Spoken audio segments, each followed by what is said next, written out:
Konbanwa. Okay, so my hair's a little bit wet. Just took a shower. We went to Universal Studios today, me and my host family. It was a lot of fun. I'm so tired. We rode everything. I think we were there for like 9 hours.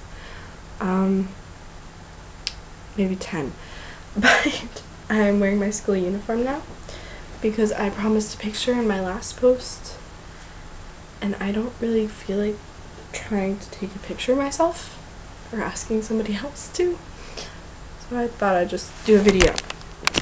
So this is only the uniform for October. It's the fall uniform and the spring uniform. So they only wear it, we only wear it 2 months out of the year. And everybody says it's one of the cutest. It's got a bow, little sailor thingy.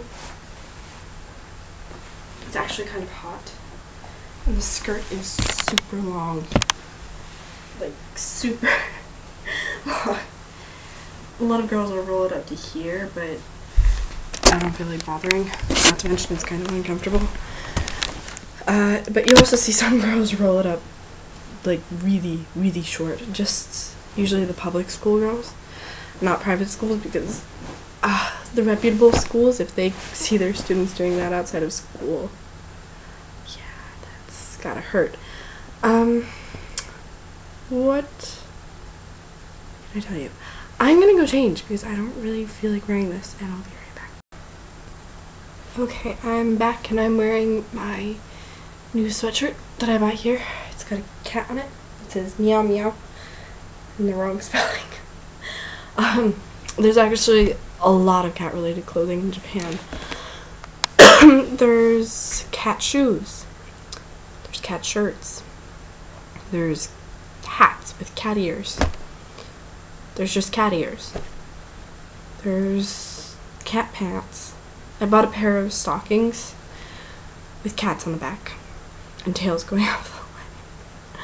There's a lot of cat-related clothing. I think there's a small obsession with cats in Japan. Maybe not so small. But, I feel like talking about clothes. So I'm going to tell you about Japanese clothes. First of all, shoes in Japan. There are a lot of shoes in Japan. There's shoes for school. Normally you have outdoor shoes, indoor shoes, and then outdoor shoes for gym, indoor shoes for gym. And so 4 pairs for school. Then for the house you have your normal outdoor shoes, like we always wear in the West. Then you have your slippers for inside, and then you have your slippers or shoes for outside. Not going out, like going out on the balcony or going out into a yard. So that's another 3 pairs of shoes. You don't usually wear the slippers inside. You would if you were a guest and offered them, or if you were in a formal situation, I guess. But a lot of the time, my family just wears socks around the house. I wear socks too. It's more comfortable. What else can I tell you? Oh yeah, I always mess up in restaurants, because in really formal Japanese restaurants, or really formal Japanese restaurants, I think I just said the same thing twice.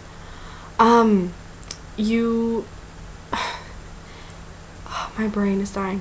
You always take off your shoes and you put them in a little locker, and sometimes the lockers have locks, or sometimes they don't. It depends on how many people they usually get. If it's a lot, or if it's a really nice restaurant, it'll probably have locks. If it's a smaller restaurant, they probably won't have locks.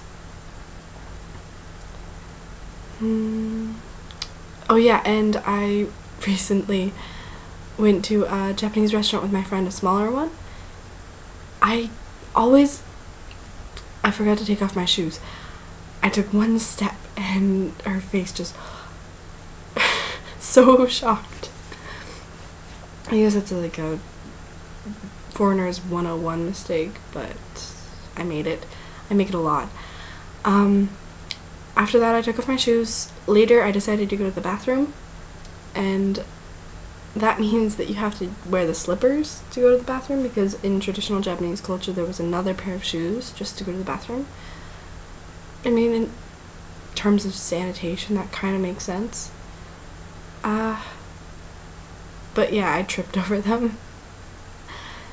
It was embarrassing. What else can I tell you? Japanese girls wear really, really high heels. I mean, it makes sense because they're short. I'm considered short in the US. I'm about 5'3", 5'3 and a half on a good day. And I'm considered really tall. My host sister, she's 12. She told me that she thought I was about 174 centimeters, and I'm like, what? No, I'm not that tall. Maybe it's just because I'm a foreigner. Everybody thinks I'm taller than I am. But I also can't wear high heels here, really, because then I get super duper tall. I've never had that problem before. It's kind of annoying. Let's expand clothes to fashion. Japanese guys obsess about their hair so much. It's amazing, really. There's this one guy at school I know.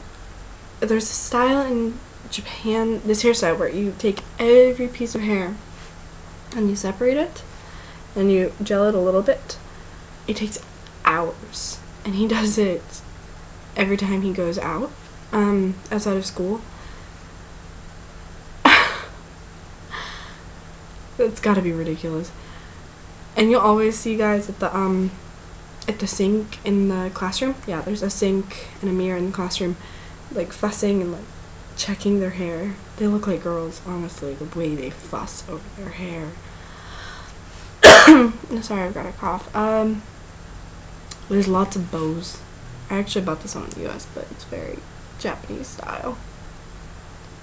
Yeah. There's lots of bows.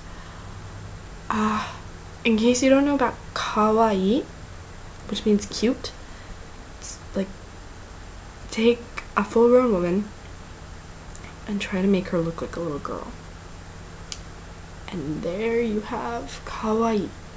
Cute, petite, smiley, giggly, bright colors, generally childlike behavior, referring to yourself in the third person.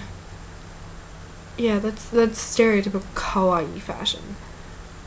Lots of blush, incredibly long fake eyelashes. The makeup that girls wear here can sometimes get ridiculous. That's all I have for fashion.